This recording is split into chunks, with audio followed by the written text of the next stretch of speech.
You weren't designed to do this alone. Every man who has tried to rebuild his body, discipline, and mission solo knows how it ends. Burnout, relapse, isolation, self-doubt. You start strong and then life hits. You fade. Because no matter how hard you work, the lone wolf dies in the wilderness. The pack survives. The brotherhood rises. This is the brotherhood effect. The force that pulls men out of isolation and forges them into something unbreakable. I'm Jason Arsenault, former law enforcement, husband, and old dad. And I know what it feels like to lose your edge, to wake up one day and realize the man in the mirror isn't the one you used to be. And that is why I built the Alpha Protocol, a system to rebuild the body, mind, and mission of men who refuse to settle. Welcome to the Alpha Protocol. Let's go.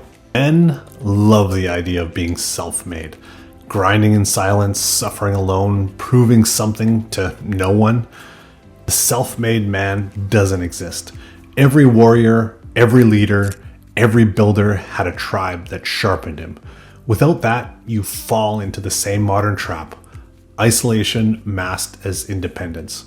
When you're alone too long, your perspective collapses, your accountability drops, your standard slips without you even realizing it. You think you're still leading, but you've been surviving. And survival doesn't rebuild men, brotherhood does. Connection isn't a weakness, it's biology. Your nervous system regulates itself through co-regulation. The presence of strong men calms and strengthens your own system. Brotherhood increases oxytocin, serotonin, and dopamine sensitivity, the very chemicals that stabilize focus, motivation, and trust. You literally become more resilient when you're surrounded by other disciplined men. In Alpha Protocol terms, it's an upstream correction. Stress goes down, cortisol normalizes, recovery improves, the nervous system feels safe again. Not soft, but secure. And when you feel safe, you grow. And that's the paradox most men miss. In the Alpha Protocol, brotherhood is not talk, it's training. You rise or fall based on your standard. You push, compete, and hold each other to a level that most men can't reach alone. When one man breaks, the others pull him back. When one man wins, the standard rises for everyone. You stop comparing yourself to the weak and start being measured by the elite. And that's how men evolved, iron against iron. Brotherhood isn't about comfort, it's about correction. The men around you should challenge you so hard that your excuses can't survive the conversation. Without brotherhood, your growth hits a ceiling. You start negotiating with your old patterns, skipping reps, skipping sleep, skipping standards. You rationalize weakness because no one's watching.